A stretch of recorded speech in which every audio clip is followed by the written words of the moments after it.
Welcome dear friends, আশা করছি তোমরা সবাই ভালো আছো, সুস্থ আছো। জেনারেল স্টাডি সলভ চ্যানেলটিতে তোমাদের স্বাগত। পশ্চিমবঙ্গের যে কোনো চাকরি লাইক WBCS, WBP, WBPSI, আবগারি এই সমস্ত চাকরির জিকে এবং জেনারেল অ্যাওয়ারনেস যত্ন সহকারে এখানে পড়ানো হয়। সো গাইস, আজকে আমরা আলোচনা করব 2015 থেকে 2020 সালের মধ্যে ইতিহাস বিষয় থেকে কোন কোন প্রশ্নগুলো WBP প্রিলিমিনারি এবং মেন এক্সামে এসেছিল সেগুলো নিয়ে। চলো তাহলে শুরু করা যাক আজকের ভিডিওটি। আজকের first question, Henry Louis Vivian Derozio যুক্ত ছিলেন। হেনরি লুই ভিভিয়ান ডিরোজিও যুক্ত ছিলেন এশিয়াটিক সোসাইটি এর সাথে, ইয়ং বেঙ্গল মুভমেন্ট এর সাথে, একাডেমিক অ্যাসোসিয়েশন এর সাথে, জাতীয় কংগ্রেসের সাথে। সো গাইস, এর সঠিক অ্যান্সার কি হবে? এর সঠিক অ্যান্সার বি এবং সি এই দুটোই হবে। ঠিক আছে, ইয়ং বেঙ্গল মুভমেন্ট বা একাডেমিক অ্যাসোসিয়েশন প্রতিষ্ঠা করেন কে? ডিরোজিও 1828 সালে। ঠিক আছে, এক্ষেত্রে এক নম্বরে দেখো, এ নম্বরে কি রয়েছে? Asiatic society. ঠিক আছে, এশিয়াটিক সোসাইটি কে প্রতিষ্ঠা করেন? Sir William Jones. ঠিক আছে, আর সবার নিচেরটা দেখো, জাতীয় কংগ্রেস, এটা তো তোমরা সবাই জানো। ঠিক আছে, 28শে ডিসেম্বর 1885-তে জাতীয় কংগ্রেস প্রতিষ্ঠিত হয়। এটি কে প্রতিষ্ঠা করেন? Sir Allan Octavian Hume. ঠিক আছে, স্যার অ্যালান অক্টেভিয়ান হিউম। দেখো পরের কোশ্চেন, কোন শিলালিপিতে অশোকের নাম করা হয়েছে ব্যক্তিগতভাবে? উপাধি দেবনামপ্রিয়া দিয়ে নয়। উপাধি দেবনামপ্রিয়া দিয়ে নয়। সো গাইস, এর সঠিক অ্যান্সার কি হবে? মাস্কি ব্রহ্মগিরি গুজ্জর নেত্তুর। মাস্কি ব্রহ্মগিরি গুজ্জর নেত্তুর। এর সঠিক অ্যান্সার হবে এ। ঠিক আছে, মাস্কি। সো গাইস, এখানে মাথায় রাখবে অশোক তার নাম 4টি জায়গার শিলালিপিতে ব্যবহার করেছেন: মাস্কি, ব্রহ্মগিরি, গুজ্জর ও নেত্তুর। ঠিক আছে, এই 4টি অপশনেই সেক্ষেত্রে প্রযোজ্য হবে। ঠিক আছে, এই 4টিতে অশোক তার নাম এই শিলালিপিগুলিতে ব্যবহার করেছেন। দেখো পরের প্রশ্ন, নিম্নলিখিত ব্যক্তিবর্গের মধ্যে কে গুপ্তযুগে ঔষধ সংক্রান্ত বিদ্যার জন্য পরিচিত ছিলেন? নিম্নলিখিত ব্যক্তিবর্গের মধ্যে কে গুপ্তযুগের ঔষধ সংক্রান্ত বিদ্যার জন্য পরিচিত ছিলেন? এক্ষেত্রে সঠিক অ্যান্সার কি হবে? নাগার্জুন, শুশ্রূষা, শৌনক, চরক। সো গাইস, এক্ষেত্রে সঠিক অ্যান্সার হবে চরক। ঠিক আছে, দেখো পরের প্রশ্ন, নিম্নের কোনটির জন্য জালিয়ানওয়ালাবাগ হত্যাকাণ্ড হয়েছিল? নিম্নের কোনটির জন্য জালিয়ানওয়ালাবাগ হত্যাকাণ্ড হয়েছিল? রাওলাট অ্যাক্ট, জননিরাপত্তা আইন, অস্ত্র আইন, vernacular press act. So guys, এক্ষেত্রে সঠিক অ্যান্সার কি হবে? এক্ষেত্রে সঠিক অ্যান্সার হবে এ। ঠিক আছে, রাওলাট অ্যাক্ট। সো গাইস, এখানে মাথায় রাখবে 1919 সালে পাঞ্জাবের অমৃতসরের নিকটবর্তী স্থান জালিয়ানওয়ালাবাগে এই মর্মান্তিক হত্যাকাণ্ড ঘটেছিল। ঠিক আছে, 1919-এর 13 এপ্রিল। দেখো পরের প্রশ্ন, স্বাধীন ভারতের প্রথম গভর্নর জেনারেল কে ছিলেন? স্বাধীন ভারতের প্রথম গভর্নর জেনারেল কে ছিলেন? Lord Canning, lord William Bentinck, lord Mountbatten, C Rajagopalachari. So এর সঠিক অ্যান্সার কি হবে? এর সঠিক অ্যান্সার হবে সি। ঠিক আছে, লর্ড মাউন্টব্যাটেন। এখানে মাথায় রাখবে লর্ড ক্যানিং, লর্ড ক্যানিং ছিল ভারতের প্রথম ভাইসরয়। ঠিক আছে, এবং লর্ড উইলিয়াম বেন্টিং তিনি কিন্তু ছিলেন ভারতের প্রথম গভর্নর জেনারেল। ঠিক আছে, আর স্বাধীন ভারতের প্রথম গভর্নর জেনারেল হলেন লর্ড মাউন্টব্যাটেন। ঠিক আছে, আর স্বাধীন ভারতের শেষ গভর্নর জেনারেল হলেন শ্রী রাজা গোপালাচারী। ঠিক আছে, চক্রবর্তী রাজা গোপালাচারী। দেখো পরের প্রশ্ন, নিম্নের কোন ব্যক্তি দিন ইলাহির সদস্য ছিলেন? নিম্নের কোন ব্যক্তি দিন ইলাহির সদস্য ছিলেন? বীরবল, আবুল ফজল, ফৈজি, তানসেন। সো গাইস, এক্ষেত্রে সঠিক অ্যান্সার কি হবে? এক্ষেত্রে সঠিক অ্যান্সার হবে এ, বি এবং সি, এই 3টি সঠিক অ্যান্সার হবে। এখানে মাথায় রাখবে আকবর কি করেছিল? দিন ইলাহি নামে একটি ধর্মমত প্রচলন করেন। ঠিক আছে, সেই ধর্মটি গ্রহণ করেন কে? বীরবল, আবুল ফজল এবং ফৈজি। ঠিক আছে, এরা 3জন সর্বপ্রথম এই ধর্মটা গ্রহণ করেছিল। দেখো এখানে বীরবল দিয়ে কিন্তু এরকম প্রশ্নটি আসে যে বীরবলের আসল নাম কি। সেক্ষেত্রে তোমরা মাথায় রাখবে বীরবলের আসল নাম হলো মহেশ দাস। সো গাইস, ভিডিওটি ভালো লেগে থাকলে অবশ্যই বন্ধুদের শেয়ার করবে এবং পরবর্তী আপডেটগুলো পাওয়ার জন্য চ্যানেলটি সাবস্ক্রাইব করে রাখবে। পাশে থাকা বেল আইকনটি প্রেস করে রাখবেন যাতে পরবর্তী প্র্যাকটিস সেটগুলো সবার প্রথমে আপনার মোবাইলে পাওয়া যায়। দেখো পরের কোশ্চেন, ক্ষুদিরামের ফাঁসি হয়েছিল কবে? ক্ষুদিরামের ফাঁসি হয়েছিল কবে? 1908 সালে, 1928 সালে, 1905 সালে, 1911 সালে। সো গাইস, এর সঠিক অ্যান্সার কী হবে? এর সঠিক অ্যান্সার হবে 1908 সালে। ঠিক আছে, 11ই আগস্ট ক্ষুদিরামের ফাঁসি হয়েছিল।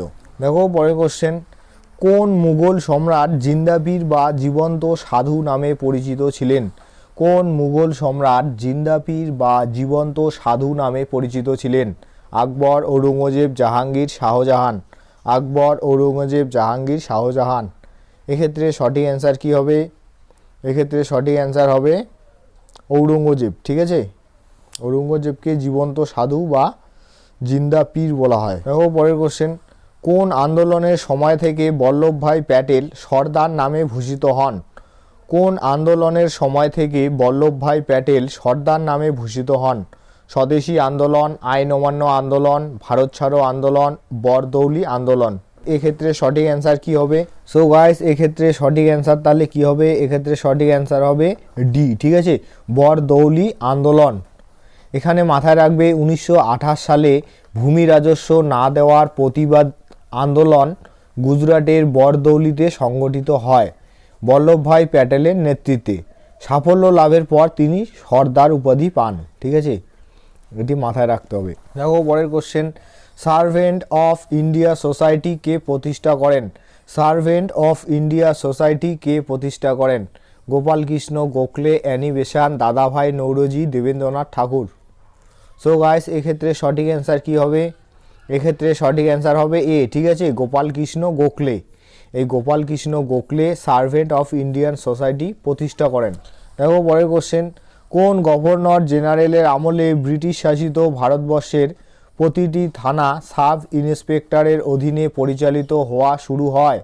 কোন গভর্নর জেনারেলের আমলে ব্রিটিশ শাসিত ভারতবর্ষের প্রতিটি থানা সাব ইন্সপেক্টরের অধীনে পরিচালিত হওয়া শুরু হয়? Lord Ripon, Lord Bentinck, Lord Cornwallis, Lord Mountbatten. So guys, এক্ষেত্রে সঠিক অ্যান্সার কী হবে? এক্ষেত্রে সঠিক অ্যান্সার হবে সি। ঠিক আছে, লর্ড কর্নওয়ালিস। দেখো পরের প্রশ্ন, তমলুকে জাতীয় সরকারের মহাপরিচালক কে ছিলেন? তমলুকে জাতীয় সরকারের মহাপরিচালক কে ছিলেন? সুশীল ধারা, সতীশচন্দ্র সামন্ত, অজয় মুখার্জি, বীরেন শাসমল। সো গাইস, এক্ষেত্রে সঠিক অ্যান্সার কী হবে? এক্ষেত্রে সঠিক অ্যান্সার হবে বি। ঠিক আছে, সতীশচন্দ্র সামন্ত। এই সতীশচন্দ্র সামন্তই মহাপরিচালক ছিলেন তমলুকের। দেখো পরের প্রশ্ন, নিম্নের কোনটি পৃথিবীর প্রাচীনতম রাজধানী শহর? নিম্নের কোনটি পৃথিবীর প্রাচীনতম রাজধানী শহর? সো গাইস, এক্ষেত্রে সঠিক অ্যান্সার কী হবে? Damascus, also, Canberra, Cairo. এক্ষেত্রে সঠিক অ্যান্সার হবে এ। ঠিক আছে, দামাস্কাস। এই দামাস্কাস হলো পৃথিবীর প্রাচীনতম রাজধানী শহর। দেখো এর পরের প্রশ্ন, ফতেপুর সিক্রি কে প্রতিষ্ঠা করেন? আকবর, ঔরঙ্গজেব, জাহাঙ্গীর, হুমায়ুন। আকবর, ঔরঙ্গজেব, জাহাঙ্গীর, হুমায়ুন। সো গাইস, এক্ষেত্রে সঠিক অ্যান্সার কী হবে? এক্ষেত্রে সঠিক অ্যান্সার হবে আকবর। ঠিক আছে, আকবর ফতেপুর সিক্রি প্রতিষ্ঠা করেন। দেখো আকবরের অন্যান্য স্থাপত্যগুলো, বুলন্দ দরওয়াজা, হাওয়া মহল, দেওয়ানি আম, দেওয়ানি খাস। ঠিক আছে, এই চারটে ফতেপুর নিয়ে পাঁচটি। ঠিক আছে, এই পাঁচটি স্থাপত্য হচ্ছে আকবরের আমলে। দেখো পরের কোশ্চেন, মনসবদারি প্রথা কে প্রচলন করেন? মনসবদারি প্রথা কে প্রচলন করেন? শেরশাহ, শাহজাহান, জাহাঙ্গীর, আকবর। সো গাইস, এক্ষেত্রে সঠিক অ্যান্সার কী হবে? এক্ষেত্রে সঠিক অ্যান্সার হবে ডি। ঠিক আছে, আকবর। এখানে মাথায় রাখতে হবে মনসব কথার অর্থ হলো পদমর্যাদা। ঠিক আছে, 1570 সালে কিন্তু আকবর এই মনসবদারি প্রথার প্রচলন করেন। দেখো পরের প্রশ্ন, কে প্রথম ভারতের জাতীয় আয় নির্ধারণ করেন? কে প্রথম ভারতের জাতীয় আয় নির্ধারণ করেন? দাদাভাই নৌরোজি, সর্দার বল্লভভাই প্যাটেল, ডক্টর বি আর আম্বেদকর, জওহরলাল নেহেরু। এক্ষেত্রে সঠিক অ্যান্সার কী হবে? এক্ষেত্রে সঠিক অ্যান্সার হবে এ। ঠিক আছে, দাদাভাই নৌরোজি। দাদাভাই নৌরোজি কিন্তু প্রথম ভারতের জাতীয় আয় নির্ধারণ করেন। দেখো পরের কোশ্চেন, কলকাতা মেডিকেল কলেজ কত সালে প্রতিষ্ঠিত হয়? কলকাতা মেডিকেল কলেজ কত সালে প্রতিষ্ঠিত হয়? 1840 সালে, 1857 সালে, 1835 সালে, 1823 সালে। সো গাইস এর সঠিক অ্যান্সার কি হবে? এর সঠিক অ্যান্সার হবে 1835 সালে। কলকাতায় মেডিকেল কলেজ প্রতিষ্ঠিত হয়েছিল 1835 সালে। ঠিক আছে, এই 1835 সালে মুম্বাইয়েও কিন্তু একটি কলেজ প্রতিষ্ঠিত হয়েছিল। ঠিক আছে, সেটির নাম কি? সেটির নাম হলো এলফিনস্টোন ও সেন্ট জেভিয়ার্স কলেজ। এলফিনস্টোন ও Saint Xavier's college.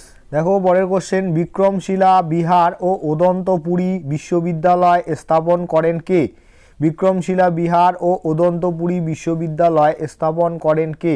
Dharmapala, Rampal, Ballal Sen, লক্ষণ সেন। সো গাইজ তোমরা সবাই জানো পাল বংশ হবে। সো এর সঠিক অ্যান্সার কি হবে? এর সঠিক অ্যান্সার হবে এ। ঠিক আছে, ধর্মপাল। এই ধর্মপাল কিন্তু বিক্রমশিলা বিহার ও উদন্তপুরী বিশ্ববিদ্যালয়ের নির্মাণ করেছেন। ঠিক আছে, দেখো এর পরের প্রশ্ন, দিল্লির প্রাচীন নাম কি ছিল? ঠিক আছে, যেহেতু রাজধানী শহর দিল্লি, সো দিল্লি সম্পর্কে একটু জানতে হবে। দিল্লির প্রাচীন নাম কি ছিল? গয়া, ইন্দ্রপ্রস্থ, পাটলিপুত্র, অযোধ্যা। সো গাইস এক্ষেত্রে সঠিক অ্যান্সার কি হবে? এক্ষেত্রে সঠিক অ্যান্সার হবে বি। ঠিক আছে, ইন্দ্রপ্রস্থ। ইন্দ্রপ্রস্থ হলো দিল্লির প্রাচীন নাম। দেখো এর পরের কোশ্চেন, কে 1905 সালে ঢাকা অনুশীলন সমিতি স্থাপন করেছিলেন? কে 1905 সালে ঢাকা অনুশীলন সমিতি স্থাপন করেছিলেন? কেশবচন্দ্র সেন, বারীন্দ্র কুমার ঘোষ, পুলিন বিহারী দাস, রাজা রামমোহন রয়। সো গাইস এক্ষেত্রে সঠিক অ্যান্সার কি হবে? এক্ষেত্রে সঠিক অ্যান্সার হবে সি। ঠিক আছে, পুলিন বিহারী দাস। এখানে বাকি অপশনগুলোও দেখে নাও। কেশবচন্দ্র সেন তিনি ভারতীয় ব্রাহ্ম সমাজ প্রতিষ্ঠিত করেছিলেন। বারীন্দ্র কুমার কি করেছিলেন? বারীন্দ্র কুমার যুগান্তর দল প্রতিষ্ঠা করেছিলেন। রাজা রামমোহন রায় আত্মীয় সভা বা ব্রাহ্ম সভা তিনি প্রতিষ্ঠা করেছিলেন। ঠিক আছে, দেখো পরের প্রশ্ন, ইন্ডিয়ান রিপাবলিকান আর্মি বা স্বরাজ্য দল কে প্রতিষ্ঠা করেছিল? ইন্ডিয়ান রিপাবলিকান আর্মি বা স্বরাজ্য দল কে প্রতিষ্ঠা করেছিলেন? রাসবিহারী বোস, চিত্তরঞ্জন দাস, সুভাষচন্দ্র বোস, সূর্য সেন। সো গাইস এক্ষেত্রে সঠিক অ্যান্সার কি হবে? এক্ষেত্রে সঠিক অ্যান্সার হবে বি। ঠিক আছে, Chittaranjan Das. Chittaranjan Das Indian Republican army বা স্বরাজ্য দল প্রতিষ্ঠা করেন। এখানে মাথায় রাখবে ইন্ডিয়ান ন্যাশনাল আর্মি। ঠিক আছে, ইন্ডিয়ান ন্যাশনাল আর্মির প্রতিষ্ঠাতা করেছিলেন রাসবিহারী বোস। ঠিক আছে, ফরওয়ার্ড ব্লক প্রতিষ্ঠিত করেছেন কে? সুভাষচন্দ্র বোস। দেখো পরের কোশ্চেন, ভারতের নেপোলিয়ান কাকে বলা হয়? আশা করছি তোমরা এই প্রশ্নটির উত্তর জানো। এখানে সবগুলো 4টি অপশন দেওয়া আছে, 4টি অপশনই তোমরা এখানে দেখতে পাবে। ঠিক আছে, দেখো তাহলে ভারতের নেপোলিয়ান কাকে বলা হয়? এক্ষেত্রে সঠিক অ্যান্সার কি হবে? এক্ষেত্রে সঠিক অ্যান্সার হবে এ। ঠিক আছে, সমুদ্রগুপ্ত। স্কন্দগুপ্তকে কি বলা হয়? স্কন্দগুপ্তকে ভারতের রক্ষাকর্তা বলা হয়। ঠিক আছে, প্রথম চন্দ্রগুপ্তকে মহারাজাধিরাজ বলা হয়। ঠিক আছে, দ্বিতীয় চন্দ্রগুপ্ত কি নামে পরিচিত? সকারি নামে পরিচিত। ঠিক আছে, এই 4টি বিষয় এখানে মাথায় রাখতে হবে। দেখো পরের কোশ্চেন, জিয়াউদ্দিন কার ছদ্মনাম ছিল? জিয়াউদ্দিন কার ছদ্মনাম ছিল? বাল গঙ্গাধর তিলক, নেতাজি সুভাষচন্দ্র, চিত্তরঞ্জন দাস, উপরের কোনোটি নয়। এক্ষেত্রে সঠিক অ্যান্সার হয়ে যাবে নেতাজি সুভাষচন্দ্র। ঠিক আছে, নেতাজি সুভাষচন্দ্র 1941 সালে 17 জানুয়ারি এলগিন রোডের বাড়ি থেকে জিয়াউদ্দিন ছদ্মনামে পালিয়েছিলেন। দেখো পরের প্রশ্ন, কে শের-এ পাঞ্জাব নামে পরিচিত ছিলেন? ঠিক আছে, অনেক সময় প্রশ্নটি ঘুরিয়ে দেয়। শের-এ পাঞ্জাব বা পাঞ্জাব কেশরী নামে কে পরিচিত ছিলেন? ঠিক আছে, সো গাইস এক্ষেত্রে সঠিক অ্যান্সার কি হবে? ভগৎ সিং, জয়প্রকাশ নারায়ণ, লালা লাজপত রায়, বাল গঙ্গাধর তিলক। এর সঠিক অ্যান্সার হয়ে যাবে সি। ঠিক আছে, লালা লাজপত রায়। দেখো পরের প্রশ্ন, একমাত্র মহিলা সম্রাজ্ঞী যিনি দিল্লির সিংহাসনে আসীন হয়েছিলেন? একমাত্র মহিলা সম্রাজ্ঞী যিনি দিল্লির সিংহাসনে আসীন হয়েছিলেন, যার নাম বা তার নাম কি? ঠিক আছে, জাহানারা, নূরজাহান, মমতাজ, রাজিয়া সুলতানা। সো গাইস এক্ষেত্রে সঠিক অ্যান্সার হয়ে যাবে ডি, ঠিক আছে, রাজিয়া সুলতানা। ইলতুৎমিশের কন্যা হলো রাজিয়া সুলতানা, ঠিক আছে। তিনি কিন্তু দিল্লির আসনে আসীন হয়েছিলেন, ঠিক আছে। দেখো পরের প্রশ্ন, বুদ্ধ কোন ভাষায় তার ধর্ম প্রচার করতেন? বুদ্ধ কোন ভাষায় তার ধর্ম প্রচার করতেন? উর্দু, পালি, প্রাকৃত, তুর্কি। উর্দু, পালি, প্রাকৃত, তুর্কি। সো গাইস এক্ষেত্রে সঠিক অ্যান্সার কী হবে? এক্ষেত্রে সঠিক অ্যান্সার হয়ে যাবে বি, ঠিক আছে, পালি। প্রশ্নটি অনেক সময় ঘুরিয়ে দিতে পারে যে বৌদ্ধচরিত গ্রন্থটি কোন ভাষায় লেখা হয়েছে, সেক্ষেত্রেও কিন্তু অ্যান্সার হবে পালি, ঠিক আছে। দেখো পরের প্রশ্ন, তহক ই হিন্দ গ্রন্থের রচয়িতা কে ছিলেন? তহক ই হিন্দ গ্রন্থের রচয়িতা কে ছিলেন? যেখানে কাশ্মীরের ইতিহাস জানা যায়, ঠিক আছে। এই তহক ই হিন্দ গ্রন্থের সাহায্যে আমরা কি করতে পারি? কাশ্মীরের ইতিহাস জানতে পারি, ঠিক আছে। সো এক্ষেত্রে সঠিক অ্যান্সার কি হবে? আবুল ফজল কবির আমির খসরু অল বিরুনি। সো গাইস এর সঠিক অ্যান্সার হয়ে যাবে ডি, ঠিক আছে, অল বিরুনি। অল বিরুনি হলো তহক ই হিন্দ গ্রন্থের রচয়িতা, ঠিক আছে। তিনি সুলতান মাহমুদের সময় ভারতে এসেছিলেন, ঠিক আছে। যখন সুলতান মাহমুদ ভারতের রাজা ছিলেন, ঠিক আছে, সুলতান মাহমুদ যখন ভারতের সিংহাসনে আসীন ছিলেন তখনই কিন্তু অল বিরুনি ভারতে এসেছিলেন, ঠিক আছে। এই প্রশ্নটি কিন্তু অনেক সময় দিয়ে দেয় পরীক্ষায়। দেখো এর পরের প্রশ্ন, মধ্যযুগে ভারতবর্ষে কোন সম্রাট যুদ্ধের প্রথম কামান ব্যবহার করেন? মধ্যযুগে ভারতবর্ষে কোন সম্রাট যুদ্ধে প্রথম কামান ব্যবহার করেন? আকবর, বাবর, ঔরঙ্গজেব, জাহাঙ্গীর। আকবর, বাবর, ঔরঙ্গজেব, জাহাঙ্গীর। সো গাইস এক্ষেত্রে সঠিক অ্যান্সার কি হবে? এক্ষেত্রে সঠিক অ্যান্সার হয়ে যাবে বাবর, ঠিক আছে। এই বাবর সর্বপ্রথম পানিপথের প্রথম যুদ্ধে তিনি কামানের ব্যবহার করেছেন, ঠিক আছে। দেখো পরের প্রশ্ন, পলাশির যুদ্ধের সময় বাংলার নবাব কে ছিলেন? পলাশির যুদ্ধের সময় বাংলার নবাব কে ছিলেন? চেঙ্গিস খা, মীর জাফর, সিরাজ উদৌল্লা, মীর কাসিম। সো গাইস এক্ষেত্রে সঠিক অ্যান্সার কি হবে? এক্ষেত্রে সঠিক অ্যান্সার হয়ে যাবে সি, ঠিক আছে, সিরাজ উদৌল্লা। এই পলাশির যুদ্ধ কত সালে হয়েছিল? এক্ষেত্রে মাথায় রাখবে 1757 সালে কিন্তু পলাশির যুদ্ধ হয়েছিল, ঠিক আছে। সো গাইস দেখো এরপর লাস্ট প্রশ্ন, পল্লবদের রাজধানী কোথায় ছিল? পল্লবদের রাজধানী কোথায় ছিল? কাঞ্চিপুরম, মহাবলীপুরম, বাদামি, বাতাসি। সো গাইস এই প্রশ্নের উত্তর তোমরা কমেন্ট করে জানাবে।